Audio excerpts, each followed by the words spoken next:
Let's join Larry Stupnagel now, who's at the State House. Larry? Thank you, Steve. The governor has just entered the room here at the Assembly Chamber. He will be addressing a special joint session of the legislature in just a moment. It's one of the few times I can remember where the governor has actually kept the legislature waiting for a couple of minutes. It was about 3 or 4 minutes ago that the speaker announced that the governor was here, but then there was a slight delay. It now appears he's ready to go. He's acknowledging the audience. The chamber here is also packed with the governor's cabinet. New Jersey's First Lady, Lucinda Florio, is also in the audience. And the governor will also be referring to a former Democratic chairman of the Joint Appropriations Committee in this speech, Senator Larry Weiss, former Senator Larry Weiss. The governor is asking the audience is acknowledging the audience. Standing applause largely coming from the gallery and the Democrats in this audience as we pan it. The Republicans are holding their applause, if you will. This, of course, being Governor Florio's budget message in an election year when he, of course, is up for re-election, and every single member of this legislature is also up for re-election. As you listen to this speech, you will be hearing some reasons as to why things were done in the past and the goals that the governor has in the future.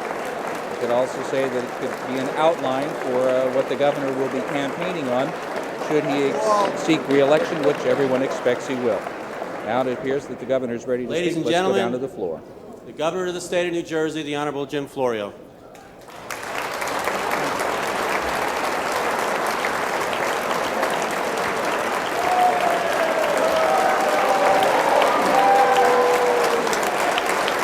Thank you all. Thank you all very much.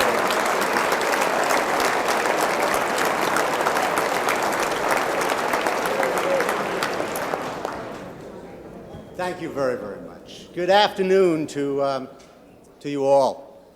Mr. Senate President, Mr. Speaker, distinguished members of the legislature, and ladies and gentlemen.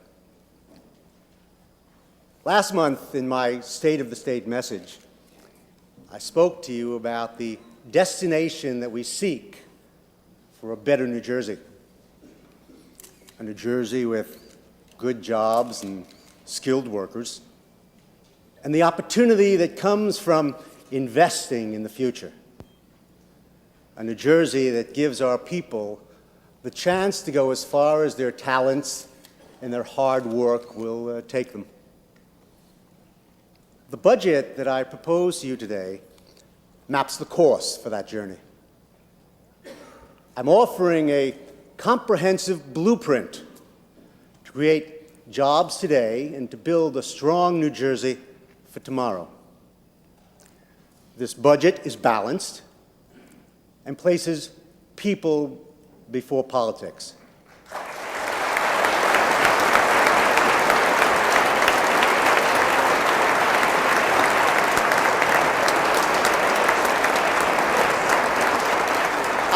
I am very, very proud to tell you that for the third year in a row, it contains no new taxes.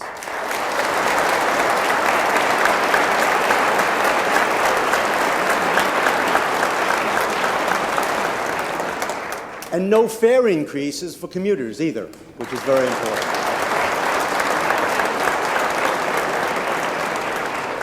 Like all budgets, it's about money and how we invest it. But it's about something more than that. It's about who we are and what we believe in. This budget is grounded in the bedrock belief that government ought to help people. It ought to be on their side, not in their way.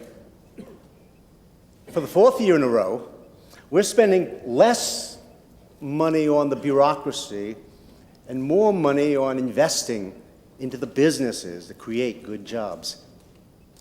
We're trimming government so that we can move forward on the swift currents of a lasting economic recovery. Change, of course, is a constant force in our lives, in our state and in our nation. But we have a choice. We can either drift with the tide, or we can chart a course and set sail. This budget gives New Jerseyans the strong winds that they need to fill the sails for that trip.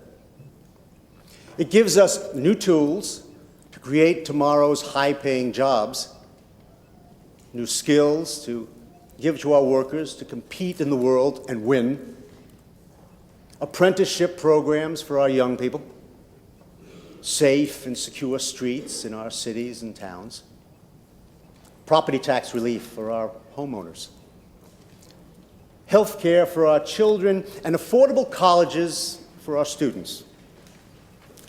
This budget, our first post-recession budget, is the culmination of all that we've worked for these last 3 years. Today, as we begin forging our budget, it's time to take stock to see where we've been so that we can chart a course for the future.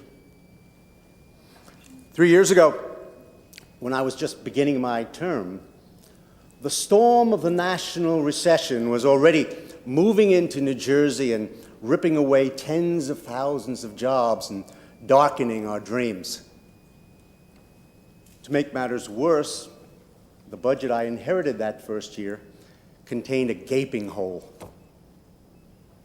Runaway property tax increases were forcing senior citizens out of their homes and forcing young people out of the housing market. The state Supreme Court was about to confirm something that we'd known for a decade, but just refused to acknowledge: that the way that we funded our schools violated our Constitution and jeopardized our future.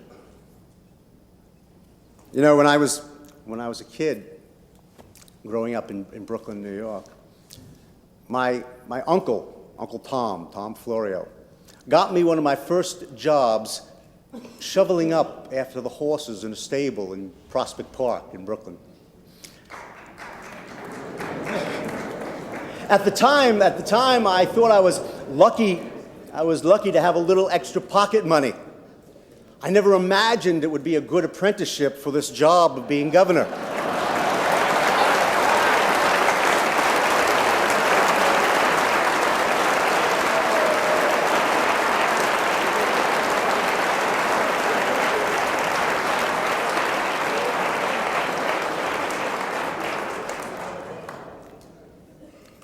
President Kennedy said it well when he said that the time to repair the roof is when the sun is shining. But unfortunately, in the 80s, when the sun was shining, we failed to do even the basic upkeep, so that when the recession rolled in here, we were in trouble. And we couldn't just patch things together again with just quick fixes. We had to do it right for a change.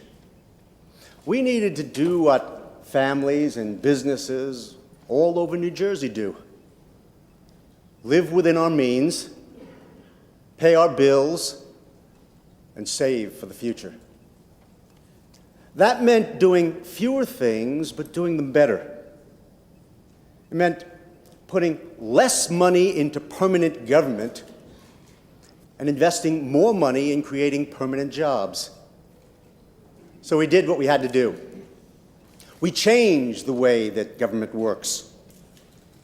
One of the first things we did was to put caps on state spending so that government could never again grow faster than our ability to pay for it.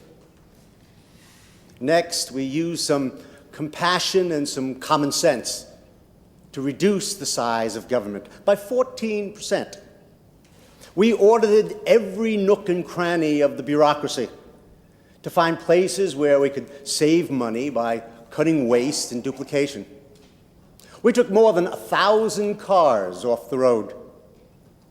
We revoked free rail passes for bureaucrats and slashed other perks and privileges. And we listened to a leader who has served as the fiscal conscience of this body for some 15 years. In 1990, We took Senator Larry Weiss's advice and established a rainy day fund. And today, we're making our first payment into that fund. From now on, when we take in more money than we expect, we don't just run out and look for new ways to spend every penny. We'll put some away so that we can draw upon it when the times are tough. Senator Weiss is here in the audience. Larry, thank you very much.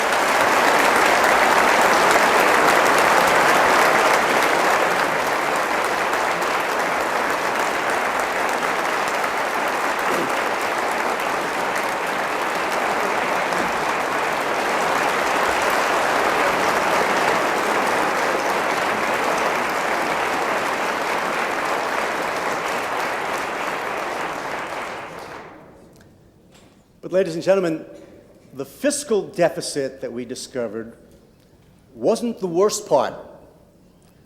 We also inherited a deficit of planning and of foresight. So we did then what the rest of the country is just starting to do now. We took off the quick fix blinders of the past and started planning and working for New Jersey's long-term economic growth. We stopped talking about relieving the crushing burden of property taxes and got to work doing it.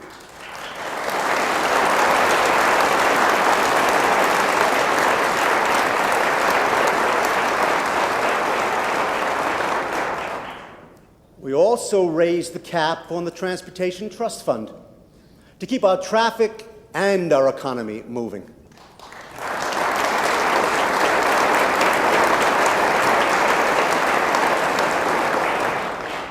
Together with your help, we created the Economic Recovery Fund to give businesses the tools that they needed to grow and to expand.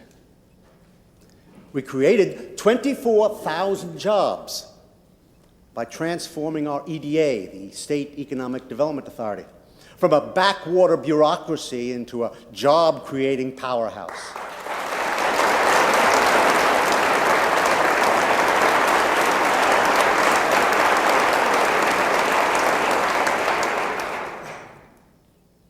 And we reached down to the people who felt the pain of the recession most acutely and extended unemployment benefits and raised the minimum wage.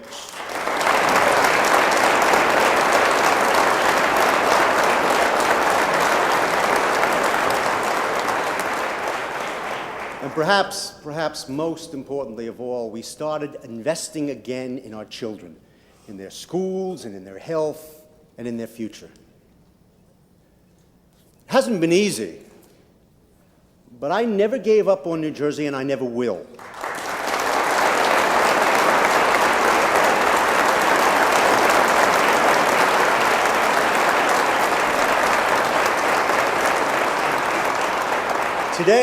Today, New Jersey is turning the corner, but our work is not finished yet. Because as the storm clouds of the recession start to lift, we see new rays of hope, new opportunities, but new challenges too. New Jersey is in better shape than our neighboring states to meet those challenges, though, because we put our fiscal house in order early. We're ahead of the curve. And I'm determined to work with you, Mr. President, Mr. Speaker, with the members of the legislature, with the White House, with businesses, labor leaders, and anyone else that it takes to make sure that we stay there, stay ahead of the curve.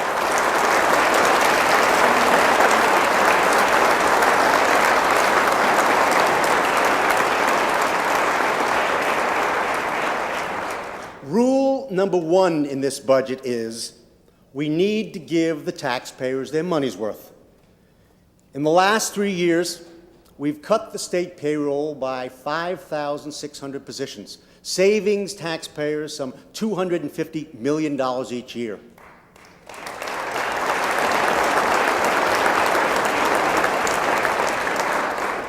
This year, we'll reduce the number of state employees by another 4,000 positions, and we'll do it without layoffs. By the end of this fiscal year, there will be more than 9,000 fewer employees on the state payroll than when I took office just a few short years ago.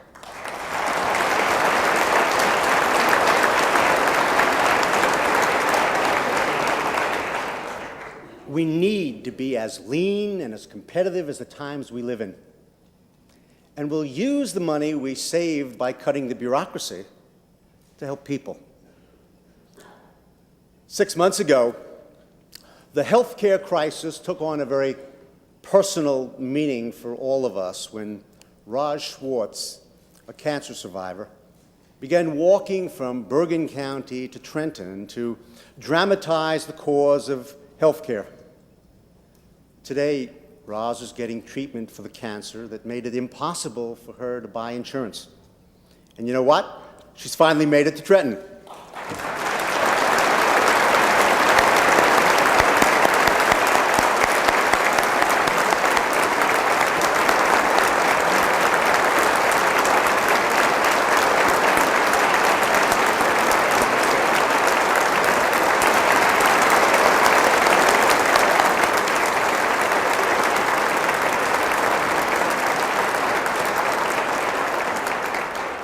Roz is getting better, and so is our healthcare system. Last year, we eliminated the outrageous 19% tax on hospital bills. And we created a new program, New Jersey Shield, to guarantee health care coverage for hardworking families who can't afford or couldn't afford to buy it on their own.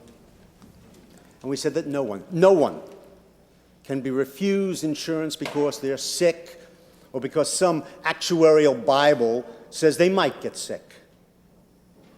This budget enables us to finish the job by providing health care coverage for 250,000 New Jersey children whose parents don't get insurance on the job and can't afford to buy it on their own. We'll contract with private health care providers to create a kids' HMO to give New Jersey's children the care that they need at a price that their families can afford.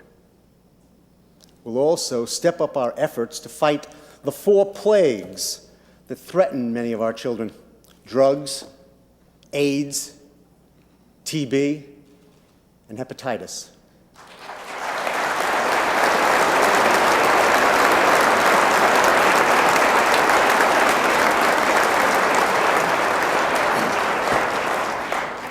To ensure that our veterans who need long-term care receive it, this budget includes funds to improve existing facilities and to start work on a new veterans home at Menlo Park.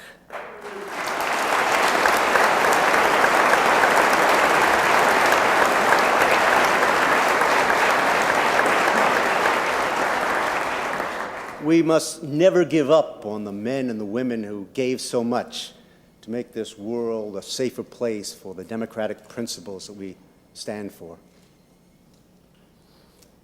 I want to say a word about the cost of prescription drugs for older people. Last year, the price you paid under the PAAD program went up to $5 from $2. Rolling back that increase should be our first priority should additional funds become available.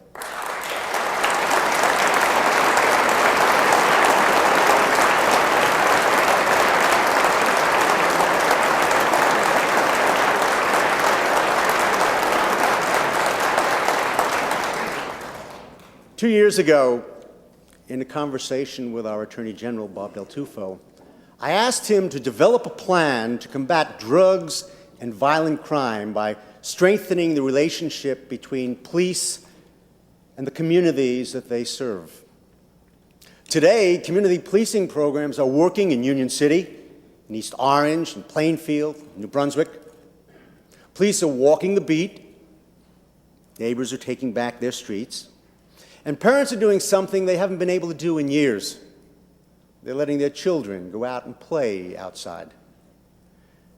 This budget includes a comprehensive 4-point plan to make New Jersey an even safer place in which to live. We'll do that by putting more cops on the beat to work with people in their neighborhoods, by targeting and apprehending members of violent street gangs, by providing more after-school programs so that kids can get off the streets and into safe havens, by starting a new state police class, the 114th.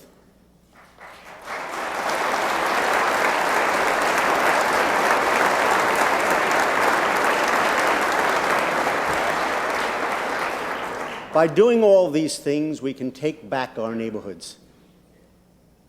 But we're also about taking back our economic destiny. Because this budget gives people and companies the new skills that they need to create a world-class workforce. We'll do that by funding our nationally recognized Workforce Partnership Development Act, which we enacted together last year. We'll provide individual training grants to help New Jerseyans caught up in the riptide of this national recession that we're coming out of. People like Jacqueline Todd of Ocean View. Jacqueline had to move on, ending her 17-and-a-half-year career when the major insurance company she worked for downsized. Today, she's preparing for a new career as a registered nurse because New Jersey stepped in with a job training grant to help make sure that change for Jackie meant a step up, not a step down.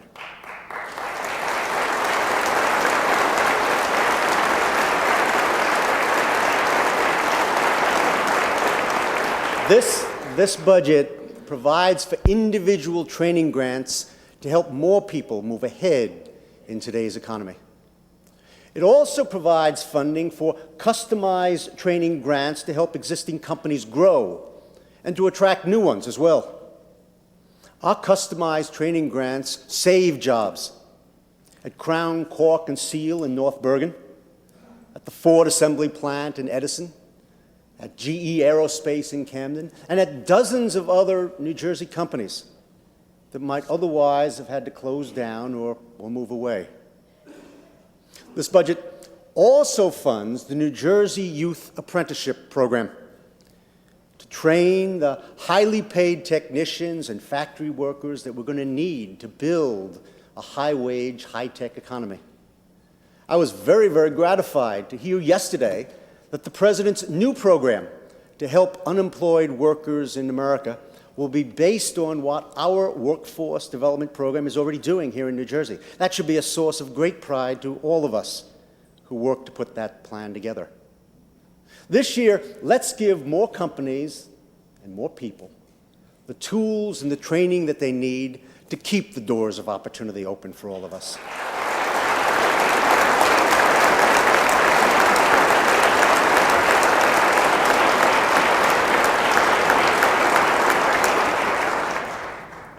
Mark Twain once wrote that petrified opinions and old ideas never did anything to break a chain or free a human soul.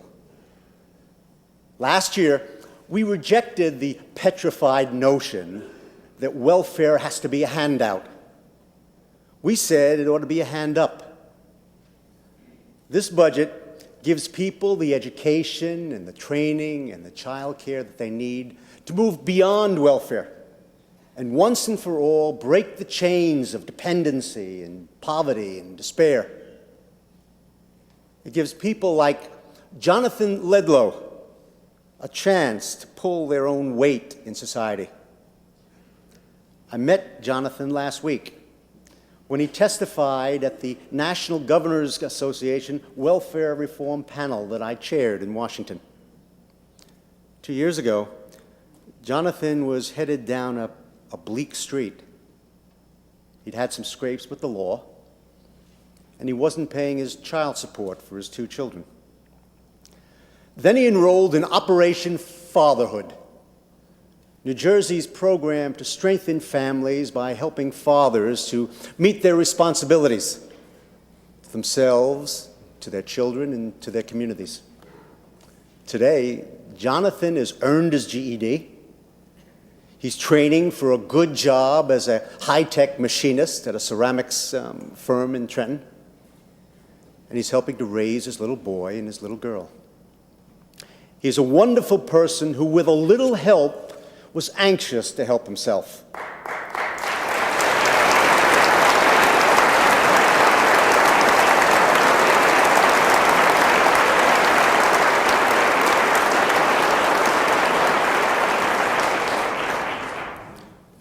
This budget invests in training, apprenticeships, and welfare reform, not just because it's good social policy, but because it's good economic policy as well. If New Jersey is going to win the jobs race, we need to help companies beat the credit crunch, develop new technologies, and capture new markets. Last month, you may recall that I outlined a 7-point plan to help more New Jersey companies capture their share of the job-rich environmental technology market.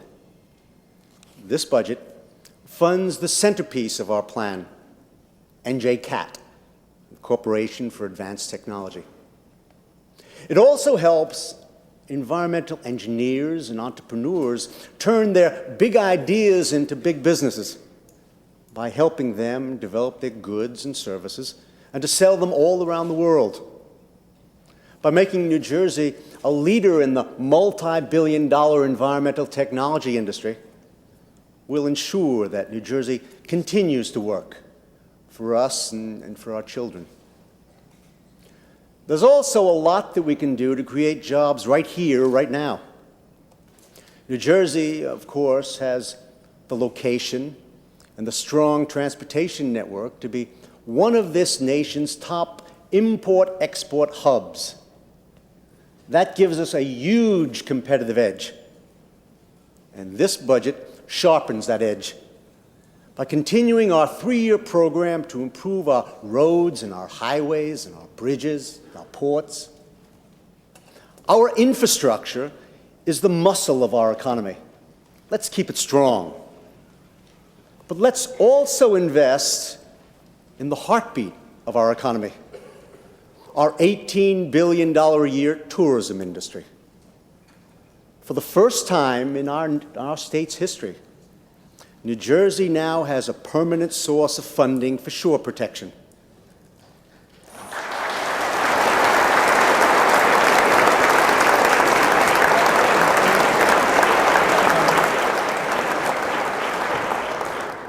This budget provides additional dollars to protect our beaches and our parks and to aggressively promote New Jersey to the entire world, because we'll never turn our back on the Jersey Shore or the people who live there or work there or vacation there.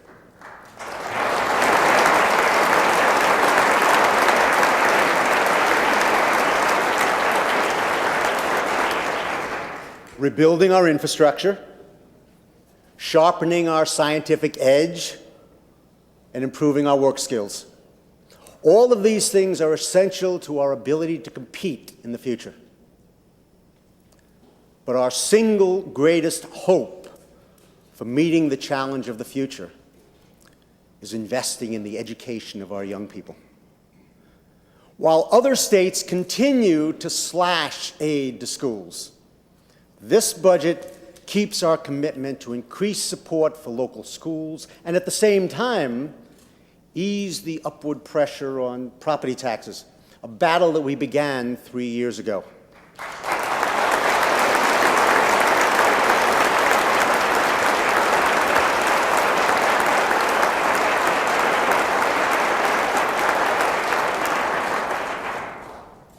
It's been said that education is the soul of a society that we pass from one generation to another.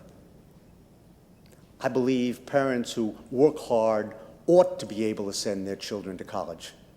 And students who can make the grade ought to be able to go to college.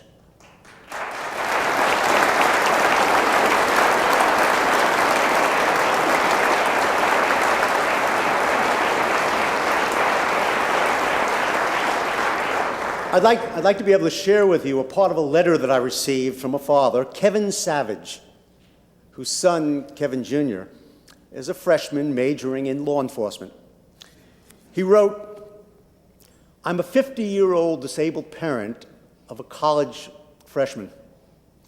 My son was turned down for a federal grant because he worked part-time to earn money to save, to buy a car, and to save for his schooling. For doing things the honest way, he was penalized. Kevin never would have had the chance to go to school if it weren't for New Jersey's tuition assistance grant," his father wrote. That should be a source of pride for all of us. I know firsthand what it's like to need help to go to college. I've also seen the huge dividends that come from our investing in higher education. That's why this budget expands our tuition assistance grants by 16%.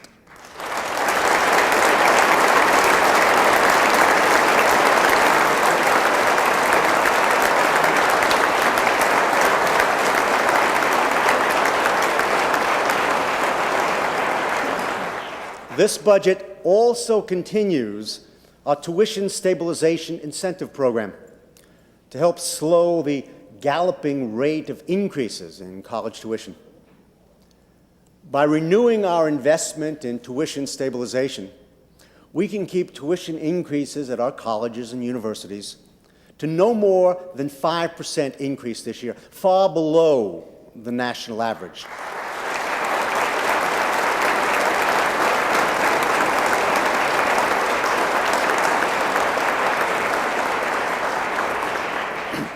Ladies and gentlemen, in closing, let me just say that no one wants to see a repeat of the budget hell that we went through last year. Not you and not me, and certainly not the people of this state. This budget that I submit is based on months of discussions I've had with the leaders of this distinguished body. I've directed Treasurer Sam Crane and all the rest of my cabinet and my staff to give you their full cooperation in molding this budget into a finished product that you can pass and that I can sign on time.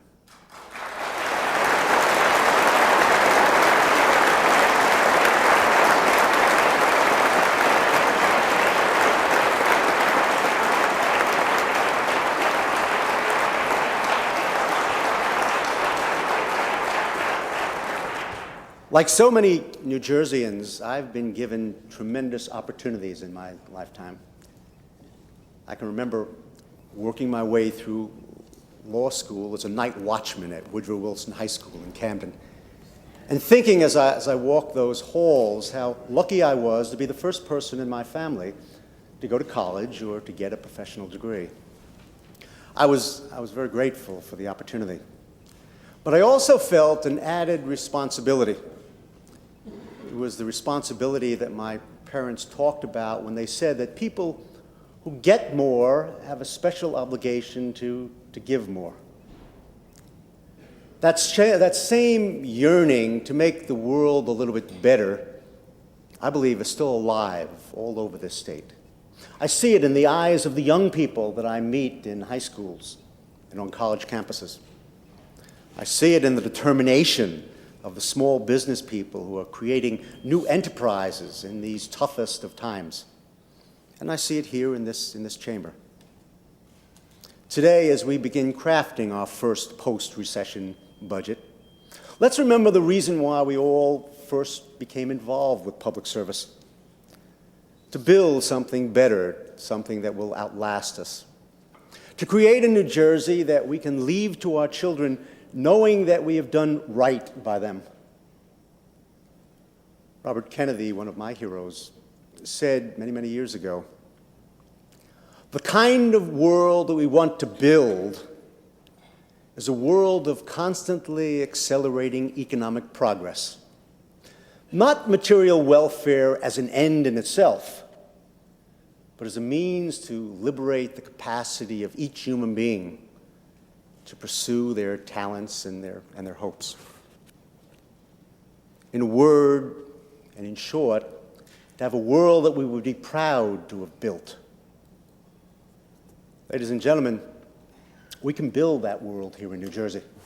This blueprint is the budget that we are going to pass, and I'm hopeful that it will be the blueprint for the world of the future. I want to thank you all. I appreciate your support. And so Governor Jim Florio concludes his budget message to the special joint session of the legislature at the State House in Trenton, shaking hands now with the Assembly Speaker, Chuck Hytine, moving over now to shake hands with the Republican Senate President, Donald E. Francesco. Florio is going to be working with these gentlemen and the Republican and Democratic colleagues in the chamber in the months to come. Last year, the governor went through a rough time with his budget. This year, he said he does not want to repeat the budget hell of last year, and he's hoping to work closer. Shaking hands now with the two committee chairmen of the respective legislative houses, Robert Littell and Rodney Frelinghuysen. They will be looking over this $15.6 billion budget. The governor said this budget is it's grounded in a bedrock belief that government ought to help people. It ought to be on their side, not in their way. The governor spoke for about 35 minutes, and he was interrupted about 29 times by applause.